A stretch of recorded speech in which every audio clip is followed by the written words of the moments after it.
Well, hello. Happy Prosperity Day, everyone. How are you all doing? So good to see you. Thank you for tuning in as I get all that dialed in. And hey, speak in favor over us all. The world needs it. It's like all we need is another war. Yeah. Homo sapiens, we can do better than this. True me. Mm-mm-mm-mm. So anyway, we'll speak nothing missing, nothing broken in our reality. And we speak that for the world as well, because it is peace, that there be nothing missing, nothing broken for all peoples. So, hey, how is everybody? So good to see you. Hey, Nina and Deborah and Pengredy and Rabbit Hole Diver and Emperor X Jackie.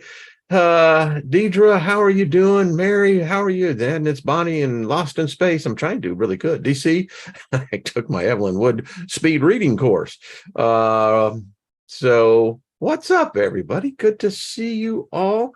Trust you had a fabulous, wonderful Saturday and Sunday, whether it was your end of the week, beginning of the week, or middle of the week. Hope it was good. Beautiful weather here. Fall has arrived. Yeah. What's happening? Missed everybody in the chat room. I had another thought come in there. And John Price, what's up? Good to see you. Think I saw CJ as well. Ariel, all the way from Australia. Destruction Industries. I like that. Ann, how are you doing? War is part of the movie. Buy more popcorn. Yeah. Icebick, hello. How are you? Good to see you. Rexus, hello. Hey, Trina. Listening while setting up healing foot baths. Hey, that's far out, darling. Favor to you. See you tomorrow. Bonnie, what's up? So, how are y'all doing? Hey, Clans. Yeah, that is a good idea. Lynn, what's up? Good to see you. Lori, hello. Go, all the way from Croatia. Good to see you. Loretta, hello. Um, so much weirdness. It's nuts. So I'm going to get into a topic that, well, it could be as controversial, or it could be something that answers questions for you. You go, oh, okay. Yeah, makes perfect sense. And this is going to be a fun one. Oh, it's going to be fun. My lovely wife was a little bit under the weather, so I was doing what I really like to do, and just doting after, meeting her ever desire. Hey, Twilight, how are you? Inferno and celestial blessings. Right back at you, darling. So, the topic, psychedelic gospels. And this is going to be like a continuation, because it's not, excuse me, just a one-day show. No, it's too deep, way too deep, way too important too, as well. Excuse me.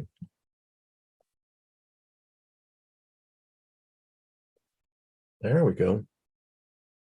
I always get the, right before you speak, I go, wait a minute. So when we hear the word psychedelic, people think of drugs. But actually, psychedelic doesn't mean that at all. Actually, it means clarity. Get this, to be able to talk to God. Here's the hardcore reality. The modern world has lost at the same time that it's gained, and it's gained knowledge that is so foreign to us that we go, wow, that doesn't make any sense. But we're going to be going over a couple of books. One that I've been chewing on this a little bit at a time, because and by the way, this is the sacred mushroom and the cross. Now, no matter what your point of view is, and we all got one, and no matter what you believe, it is most likely been influenced by drugs, what we call drugs. And it's odd how the modern man looks at this word, drugs.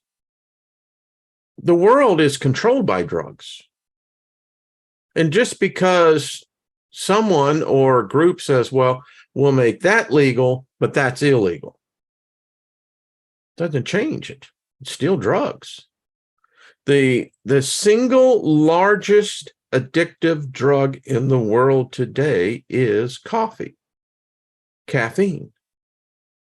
Caffeine, in its early beginnings, was a sacral libation. Now you can see why. I mean, I don't drink coffee. I used to, but yeah, if I was to drink a cup of coffee today, I would really get a buzz off of it. And the people who consume it regularly, like my wife, they can't start their day without it. Drug, we normalize it. Well, that's completely social acceptable. Sure. All right. Have it your way. It's cool. But when you look at modern man, look at what pharmacia, the pharmacies, they control us. If there is a kingdom of a altered state that exists in this state, they would be a great candidate for what we would call a lord. They would hold a position in hierarchy. They would be the overlords of the masses. They are. Now, this we consider to be norm. Now, in my lifetime, many of you that are of the same, baby boomers primarily, and particularly if you were of the counterculture, of which I was, I had the favor, the fortune to experience that, where there was no harm ever came to me, never. And I got the chance to experience that at a much younger age than most. Most of my friends were 5-6 years older than I was. Yeah, I love the Montrose area. There were times when I was really tripping, and I'd walk down Westheimer all the way to Kirby, and then get over to where eventually the club was at of our own. Many, many times. But anyway, we have seen the wide acceptance of cannabis. I think it's now legal, I don't know, in some 30 plus different states.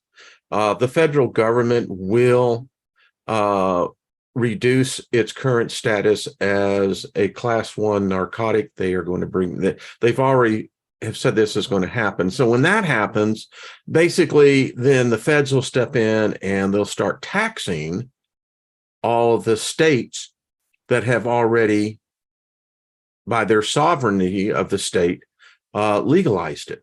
And it's a good study of me understand how federalism, what a republic does. We're not a democracy, we're a republic. And this is the case where you have individual states where its citizens have decided, no, we don't agree with big government. We think in this case that we're completely mature enough and adult enough to handle it. And so as opposed to having a monopoly on the spirits, because that's what alcohol is, Alcohol is no different than taking a hit off of a joint, dropping a tab of LSD, or consuming mushrooms. In fact, I wish they would outlaw alcohol and replace it with much more, in this case, with psilocybin mushrooms. I think it should be legal on a federal level. The benefits are amazing. Here's just some of the benefits they have found from the mushroom, the magic mushroom. It is and has shown to be one of the best, I wouldn't say cures, but the ability to allow an individual to begin to cope with a post-stress traumatic incident. And they're finding the benefits of it even in the synthesized form, that it does not have virtually, it has virtually no side effects at all. It's a wonder drug in that aspect. But here's the other thing they're finding out. It helps with, of all things, high blood pressure. But when you think about it, it makes sense, because it allows you to relax. Well, that's going to have a correlating directly effect on the circulation of the arteries. And those are just some of the things that we're finding out today about this fungi. Now, when I started really getting into this, and we're going to get into it, and let me pull up what we're talking about here. Hi, y'all. So it's that guy. Yeah. This is the psilocybin mushroom. Consumed a lot of them. And the other thing is that this magical plant is permeated throughout our complete social norm. Go back and watch the movie Fantasia. Go back and watch any of the early Disney movies. What's prominent? Well, give me 1 second as he goes over here. These guys.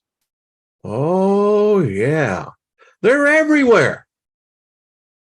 And I do mean everywhere. True. Again, go watch Disney. How about Alice in Wonderland?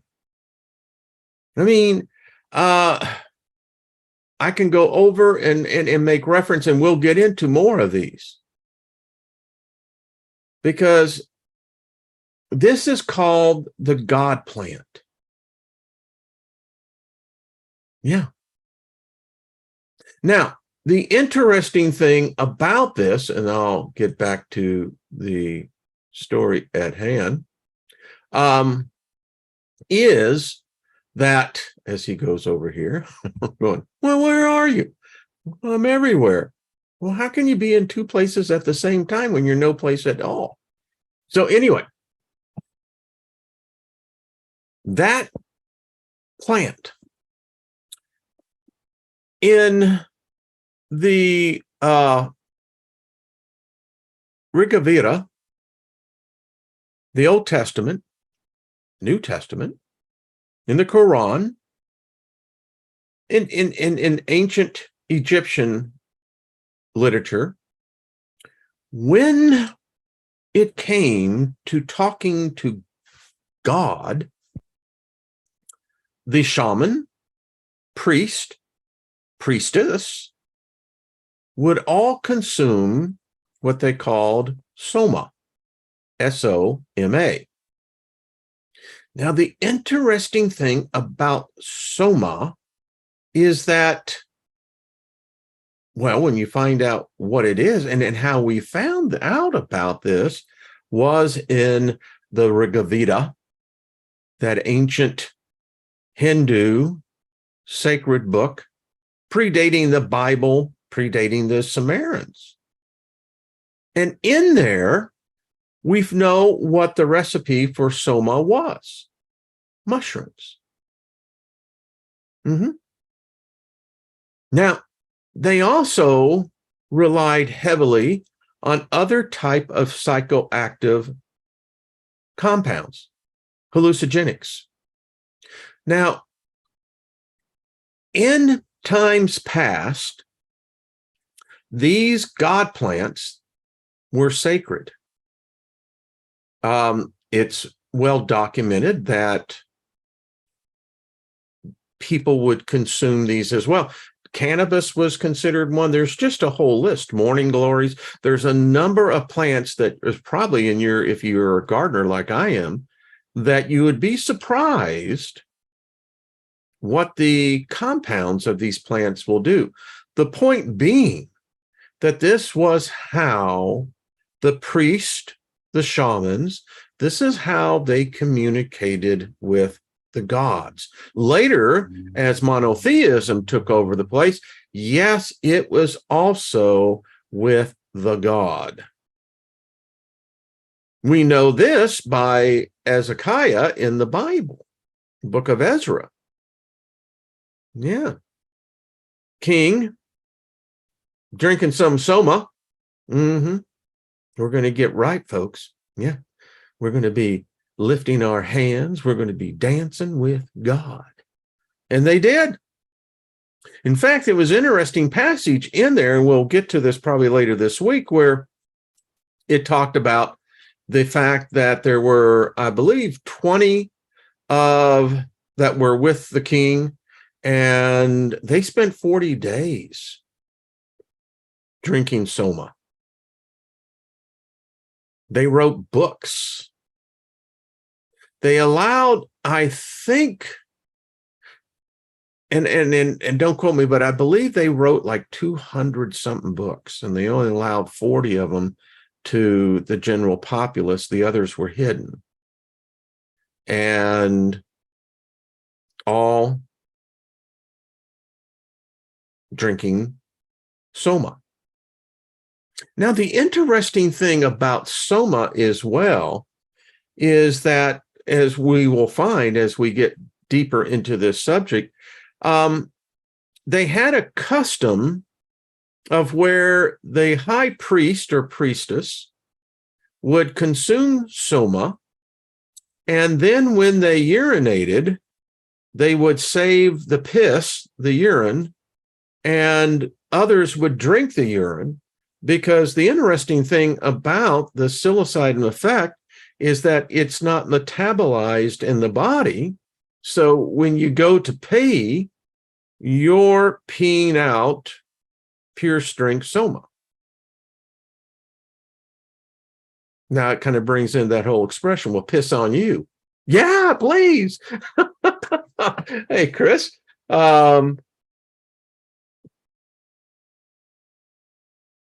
Yeah, I like it. This thing, this Waggle Dance, how are you doing? So, Michelle, good evening to you. S. Lee, hello.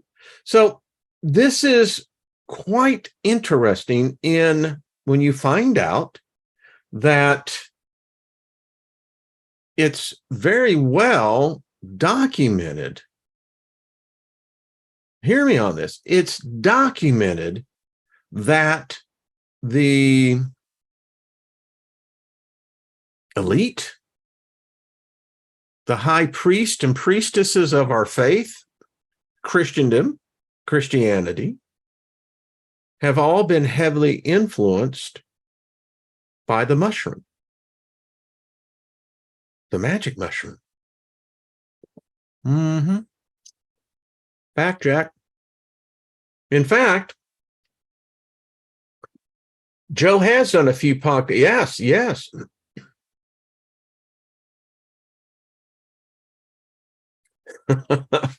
I think it's interesting you made that comment. She was making the comment that Joe Rogan had one of his shows. It wasn't about psychedelic kind, but it was the mushrooms in general and how they communicate. It's quite interesting. Now, and to get into this culturally, every culture prior to the postmodern era, they worshiped the mushroom. People, particularly in Siberia, they knew what that, and I believe it's the Amanica. Yeah, I think it's the Amakea, or is it Amadea? We'll get into that as well. Mushroom. And in every culture, it was used to open the communication to God, to the spirits. And it's furthermore documented that it was well known by ancient cultures that this is how you communicated to the gods. It's further was stated in, and we're going to get into these books. Allow me to show you what we will be getting into. Just so you know, if you'd like to have these, they are great reads. That's all I can tell you. So we will get into the white paper here, Sacred Plants and the Gnostic Church Speculations on the entheogens used in early Christian ritual. And this entheogens are very well documented, much more, I think, than what people realize. This will be our book that we will be getting into. This is, and I love this story. It captures it. Well, it'll do the same thing. We're going to kind of do a detailed read, but a really good read. This is the Psychedelic Gospels. Love this couple. The Secret History of Hallucinogens in Christianity. And apparently, this Jesus character was really into it. Now, if the character that I read about in many of these Gnostic Gospels of what this Jesus character was, I don't really think it matters his name. I probably would have really dug his message. And as I found out through reading this is, by the way, by Jerry Brown and his wife, Julianne Brown. You're going to love this story. I'm just going to tell you right now, we'll get into this. The thing that's really interesting as well is that when you start doing cross analysis, which that's why I like to go to academic.edu, because I can do that. You know, I can put in relative word searches that would bring in, and it brings up these type of wonderful short white papers on this. The Immortality Key, the secret history of the religion with no name. And the interesting thing when I started down this one, and this will then lead us into, of all things, you're going to find this one very interesting. This is the story of, excuse me, folks, it was the Holy Blood and the Holy Grail. Now, it's interesting how all of this is intermingled with one another, because the Holy Grail, you know what that is, right? That the story is the reason why the Cathars were eliminated was that because they knew the truth. This so-called Jesus never died on the cross. Apparently, the story goes, depending on what version you believe, that Jesus survived it. Mary Magdalene was his wife. He was already married to her prior to this. But because of his mother's wealth and because of his mother's, which would be Jesus's uncle, you know, they were able to leave Judea. And it was in the transition between Vespasian and Titus, a very tumultuous time in that period. It's always been.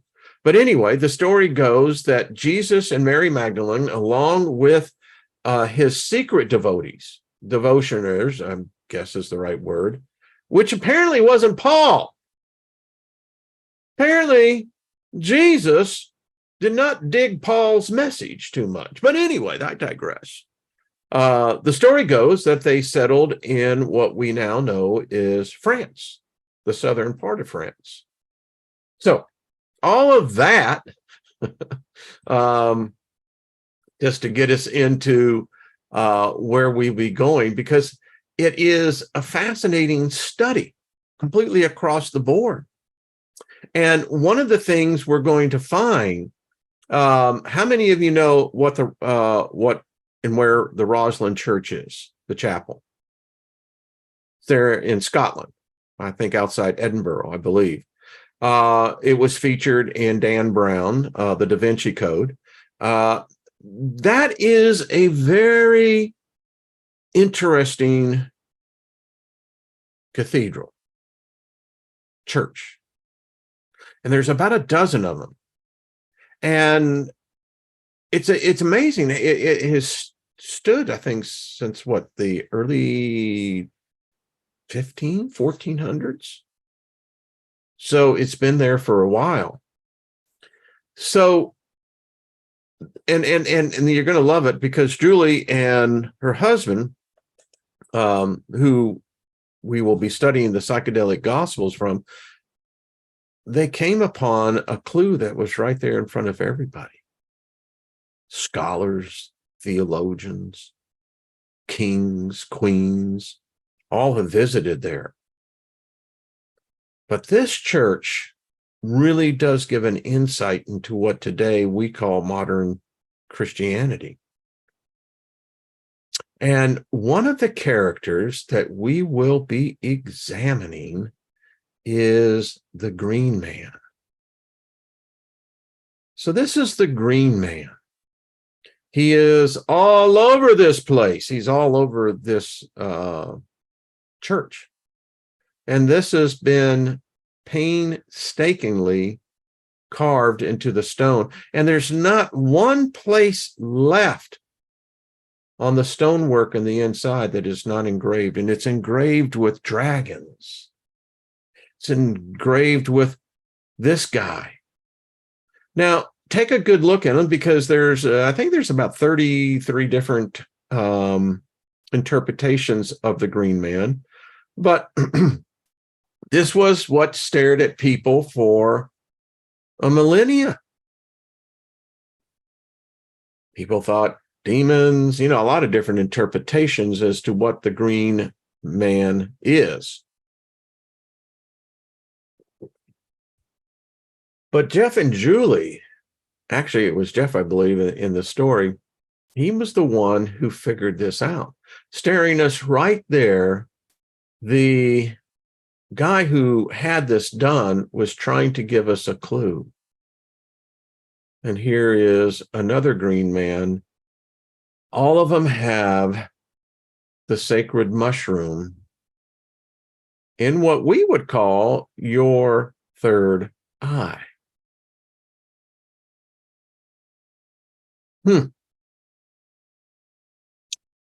I wonder what that is about. So, there you go. Kind of just showing you what is all happening here. And it's everywhere. It's one of those things that, wow, this is influence. The very basic presumption about all religion, all holy men, women, is they are, well, either masters or have been possessed in channeling. I mean, the whole Bible, the whole Quran, every book that's out there that is supposedly the word of God is been channeled by an individual, another human being, mostly men. And that's problematic when you think about it, that mostly men are the ones who have been given these divine channeled sessions, and that's what they are. And these channeled sessions, as it turns out, were induced by a psychoactive ingredient. Now, I know for myself personally, And the hundreds of trips that of tabs and blotter acid of LSD that I have taken, included in that would be mescaline, peyote, psilocybin. Yeah. And it wasn't until I started reading these white papers, these books, and find out that the reason why I apparently handled it so well, never had a bad trip, I had more spiritual trips than I had anything else. When I lived at Family Connection there in the Montrose area, in the corner of Indiana and Commonwealth, they had a greenhouse in the back that I had worked along with a couple of the other kids that were, it was a halfway house for runaways to get orientated back to home. But the point is, I remember one particular time, and this was Orange Sunshine. But anyway, I was back preaching a sermon up to these plants. Now, the weird thing was the plants were talking back. Was that just an effect of the drug? I don't know. I happen to find out that we live in multi-dimensions at the same time. It's just that we've trained our perceptions to be very limited and to filter out a great majority of these other dimensions that we exist in. I mean, I can tell you many of time, again, walking down the street, and I can see what is this reality, but I was very much immersed into another one that was very much inundating here. So the thing is that apparently those of us who had these reactions where it was never a bad trip, I volunteered my time for a couple of months, and there was a house there in the Montrose area that was run by some nonprofit, and I was a counselor there that would help people who would come in that were on bad trips. I had this, I don't know, natural talent of being able to talk people down from that edge. But the point to all this is, as it's brought out in the book, the Psychedelic Gospels, is that apparently this is also a sign that, as they said, typically people are much more spiritual, and this gets back to who and what you are. So, Janie says all dimensions are blending. I can tell you that's for sure. Ashley says peyote. Went out there in West Texas and got that. But yeah, and that's how it was for me. Now, it wasn't that way for everybody. Otherwise, people wouldn't be had. There were some people that had some bad trips, man. Woo! The thing about what I found when and it's very popular, by the way, in Silicon Valley, or at least in the day that I was there, and I think it's already, they just don't talk about it, microdosing. And it's an interesting thing because when I first found out, the first venture capitalist that I knew was microdosing LSD, I just came out and told him my background. Well, that just blew him away. Couldn't imagine. I said, well, I sold it as well. I mean, for $2, you could really, you would get a trip that would last you a good 12 hours. Not bad. But anyway, the reason why it's so popular in Silicon Valley for microdosing is just that what it does. It opens, it blends the hemispheres. You don't have necessarily this right or this left. You find this neutrality bridge. And in smaller doses of it, you get very creative. It allows you to see things from different perspectives that your potential competitor can't. Because back in the day when we were developing the internet, there was this thing known as internet time. You're a dinosaur if you can't come up with something unique, different. And so it's not spoken about, but this is how it's done. If you look at the avenues who control money, the whole point of venture capital is that you're looking for those innovative new ideas. Well, a lot of those new innovative ideas came from people who are microdosing. Why? It opens up new channels for you. I am convinced after all of these years, when I came up with the first mobile payment system for nonprofits, for churches, I believe it's the result, as I had one fine doctor who listens. She doesn't comment, but I've told you all this before. She is a practicing psychiatrist, psychoanalyst, and she finds it fascinating that I'm able to speak with such clarity on these events. And as she said, it rewired your brain. And in your case, she says it's obviously was a good thing, but I guess we'll see about that. So when you look at how it's brought, I mean, you look at the music of, particularly let's look at the music of the last, I don't know, let's bring when the electric guitar came in. What was that, in the 30s?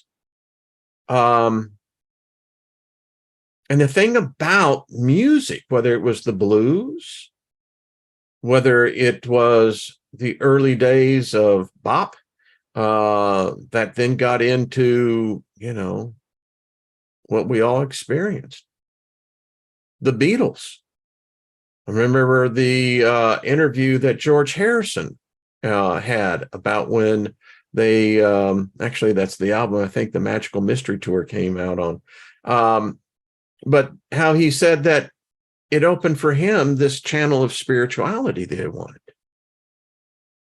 I mean, he had seen everything that the material world could got. And so it was through those experiences that, I think one of his best works ever, All Things Must Pass album, came about. But the point is, much of that was influenced by this psycho dimensional world. And as we begin to study into the religions, and we'll get to probably that on Wednesday, we'll delve into this deeper, we're going to find everywhere. It is said that when you look at the sages of man's past, and we don't remember our past, I mean, we are an asthmatic.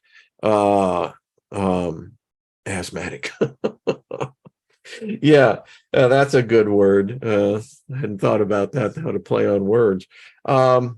We have amnesia, amnesiacs. There we go. We don't know our past. Something happened. And so we're all just kind of shooting in the breeze, trying to say, well, that's the past. And yeah, here we are. But we know we had a past. We hope we had a past. And then this gets into the little subtitle. I said, why does God need a tree of life? Now, when I get into states of meditation where I'm just out there, allowing the energy to flow, this question came, and it was interesting because I wrote it down. I always keep a pad. So you look at the story. So my question is, for the next 20 minutes, as we get into this little dissertation, I was thinking about one of the myths of a garden. All right. We know it's a myth. There never was an Adam. There never was a garden. People say, well, how can you say that? All right. If you're saying that there was a garden, then you are in Alice in Wonderland. Got to get yourself some libations. Find some Soma. And there's places you can do that. Absolutely, they are. Just check it out. You can pay for trips that'll help you get in touch with your God. And that's really what it comes down to. I don't think there's any one individual God. I think there's a billion of them. Each God that we proclaim to be God is an individual God within our construct. Duh. But anyway, so let's play make-believe. So we have this so-called all-intelligent, omnipotent, omnipotent, omnipresent being. No shit, he knows it all. But if he knows it all, boy, he's either really a dumbass out of this or he's really not good at it. Well, anyway, so the story is that, he makes this guy and then he makes this woman and, they're naked. kind of makes you think about this thing. Like, okay, why didn't he put clothes on him beforehand? Because naked is what we like to be. I mean, there's many naked philosophers here. We're going to get this thing together. I mean, why? Because, if you're naked, it has a tendency to sharpen your focus. Because as the ladies would say, hey, my eyes are up here, right? But anyway, so they're naked. They're literally having their Woodstock, man. I mean, I think that they're tripping out on the mushrooms themselves and they're just really digging it. And then, all of a sudden, here comes this walking, talking reptile. Now, that had to be some strange stuff. I mean, unless, it was normal. So, as the story goes, the reptile, the snake, the serpent, however you want to do this, comes along and says, hey, Eve, great rack you got there. But anyway, I'm just looking at you the eyes. Man, you looking good. What's your point? Well, you look like you're a pretty smart chick. Yeah, what about it? Well, you can be smarter, You can be like me. You can be like that God that created you. Now, this is where, for me, on Saturday, suddenly I'm departing from the narrative of that story because I begin to think of the fact, and allow me to pull this up because this will help us kind of get into this next part. So this is obviously not the thing, but it's a visual depiction, right? This tree of life. Now, our story where I departed from was that you had these walking, talking, intelligent reptilians that, are loving what Eve's all got. I mean, yeah. I mean, anyway.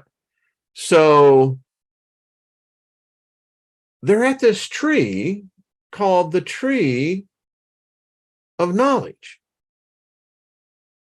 Now, that's weird to begin with as to why would you need, or why would a God need a tree of knowledge? And then it gets us into our next question. Why would God need a tree of life? It doesn't make sense. Because isn't God life? Right? Right? Isn't that what Jesus says? You got to eat my flesh, drink my blood, because in it is life. You have life. Well, here we're dealing with a tree of life from an omnipotent, immortal being. Unless, let me get out of this, all right, you ready for this? Unless he wasn't immortal. Because the strangeness here is, what if what the world perceives as God, gods, goddesses, however, were never immortal to begin with? And they were not super intelligent. Because we have a paradox developing, right? And the orthodoxy of to this, you just pass that shit right on out. You don't stop and think about it. But why was there a tree of knowledge of good and evil to begin with? If these beings are so damn smart, or were they? What if, just what if they found these trees and they ate of it and they became smart? They became knowledgeable. And what if there was also this tree of what we would see Ponce de Leon, that fountain of youth? What if the tree of life gave them immortality?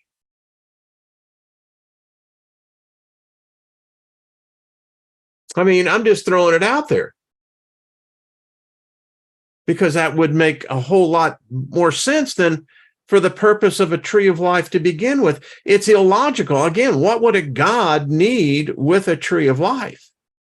And then that serpent, I went back and I read that passage and it said, well, God knows that the minute you eat, of the tree, you become like us.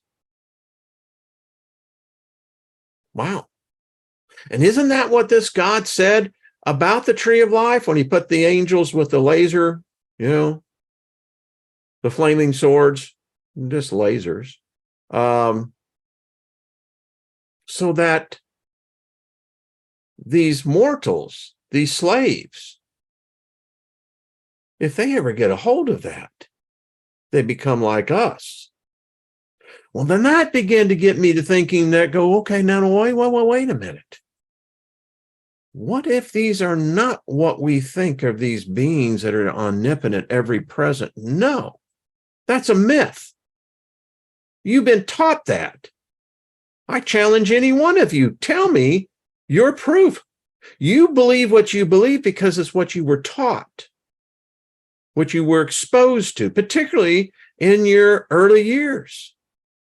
Now, if you lived in an agnostic house, then you found yourself in many different potential genres, but it was still, it's a part of us. There's this spiritualness.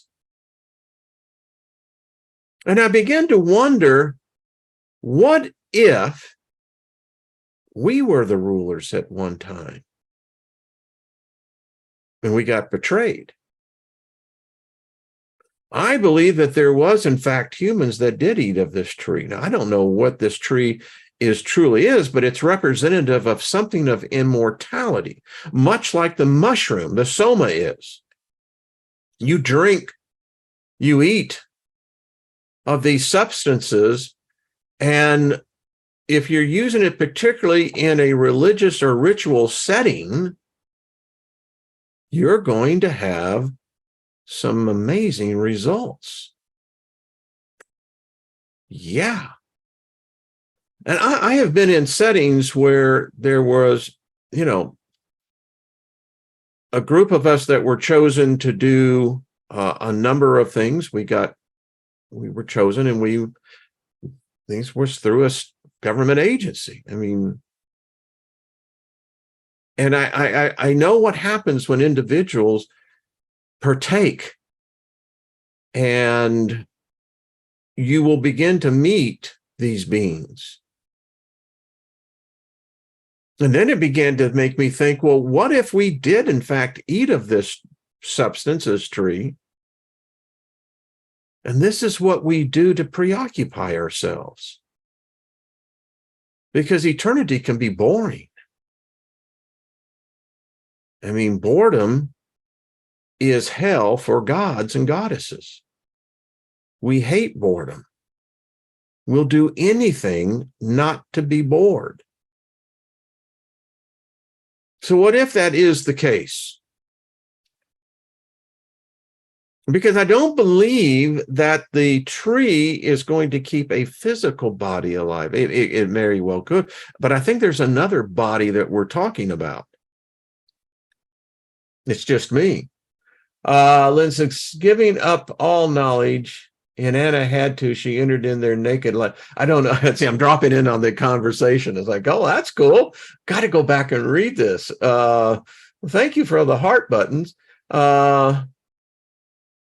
Lilith, I think you're right. Before the flood, the world was very different. But I don't know if there was actually a whole worldwide flood. You know, there's evidence that, you know, it is. But then again, we don't know. It's amazing that we're supposedly these smart people. We're supposedly a species of intelligence. But I don't know, how intelligent are you if you don't know your beginnings? And if you don't know your beginnings, how the hell do you know where you're going? How do you know what the end is? That's paradoxical to me. Well, it's like show on Friday. Well, what do you believe? I don't believe in this nonsense of these world religions. I don't believe that there is this Christian God. I don't believe that there's this Jewish God or this Islamic God or the Hindu God. I don't believe that. I don't believe that at all.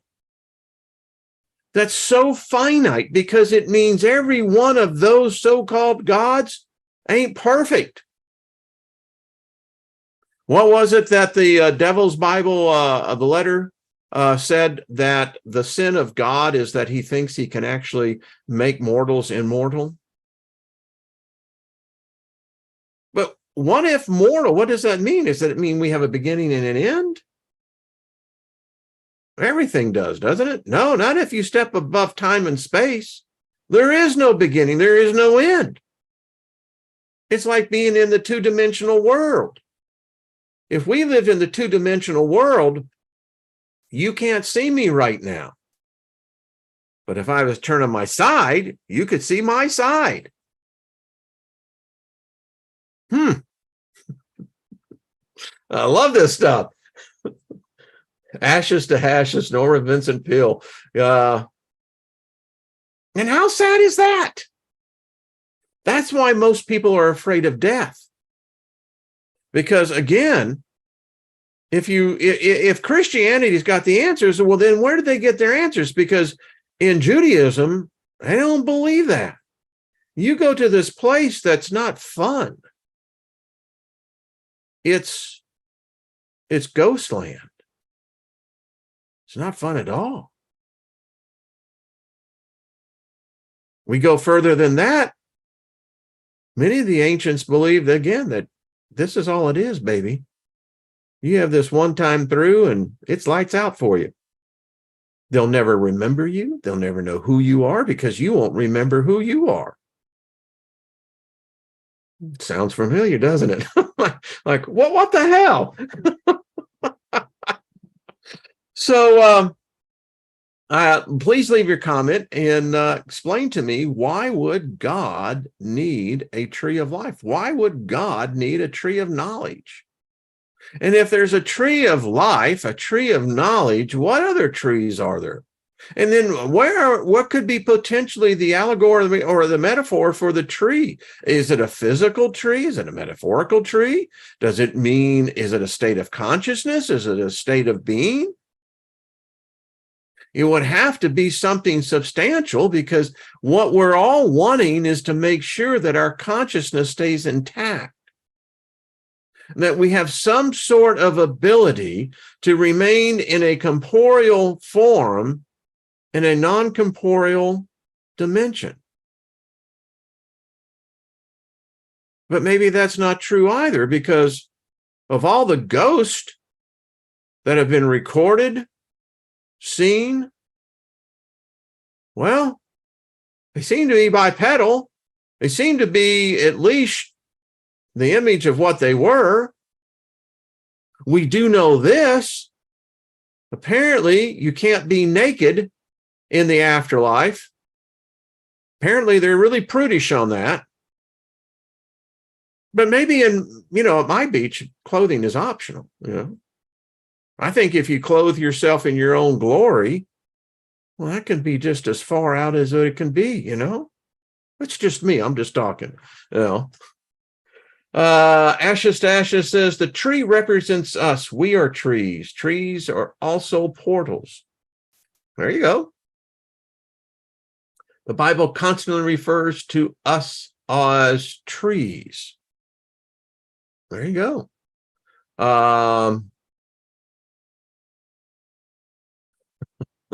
Hey, John, what's up?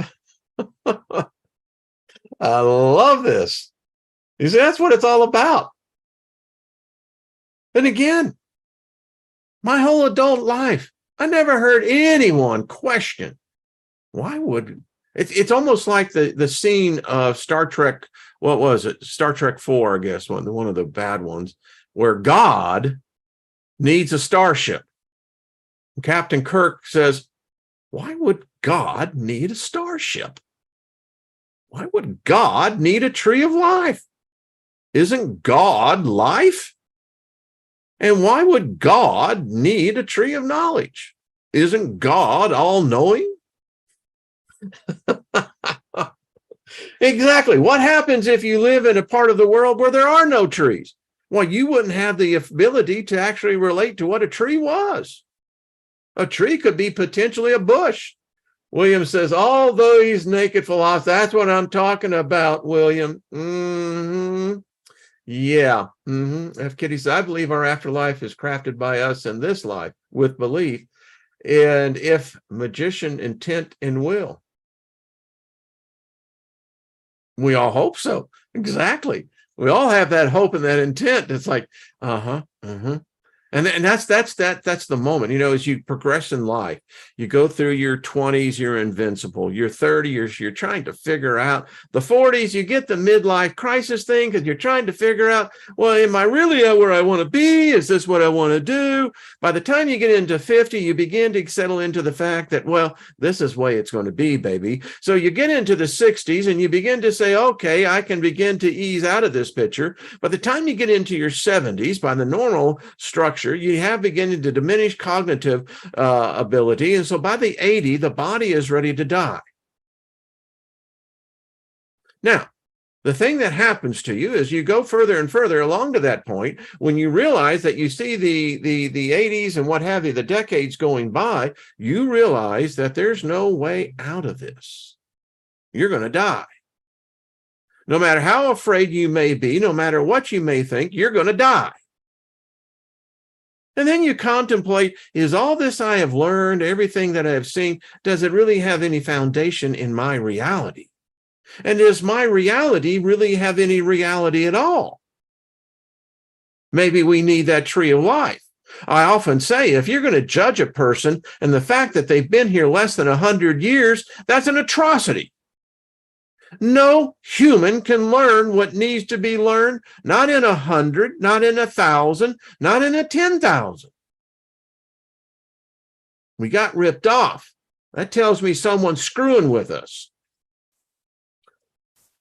Again, I'll have to go back and read the comments, but it's the question, why would God need a tree of life? Maybe because that's how it became God. Just saying. Long, tall Sally. John Price, I saw that. By the way, I saw Cactus with, of all things, was with Black Sabbath. It was not Black Sabbath. It was Grand Funk Railroad. So anyway, Gilbert, how you doing, brother? Only 4 years till 80, and then I'm done. Gilbert, I have a feeling you got longer than that, brother. Just me. Good to see you. Much love. I think, when I was going to do this show, I said I knew Gilbert would really, be like, So anyway, that's my wrap for the day. I mean, it's been fun. As we get further into it this week, I think it's important that we have an understanding of how these psychedelics, how shall we say, they define God, folks. It was the psychedelic experience that defined God. It defined your Jesus. It defined your Savior. It defined your Muhammad. It defined your Buddha.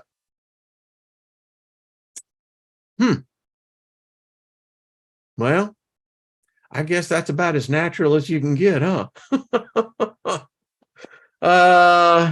JC says, come on, man. God has got to get his entertainment from somewhere. That's what I'm talking about. Doesn't want to be bored. No one wants to be bored. Hell, boredom. No. William says, I saw Cactus with Hendrix. Yeah, Redbone. Oh, man, now that was a hell of a concert. They were a good group. They were really good. Hey, Susie Q, much love to you too, darling. Miriam, thank you. Johnny, thank you, sir. Thank you, all of you. Nina and Rick, an enjoyable rap it was. Yeah, no, it isn't. It's fun. It is a rap. Oh, that's a wrap, folks. Okay, I love it. Well, see you tomorrow's with the ladies, and we'll discuss this well, because you think about it, the metaphysical world is nothing more than a psychedelic experience. Don't we, as a species, seek out the supernatural? Isn't that what draws you to God? The supernatural? Wonder if there's a tree for that.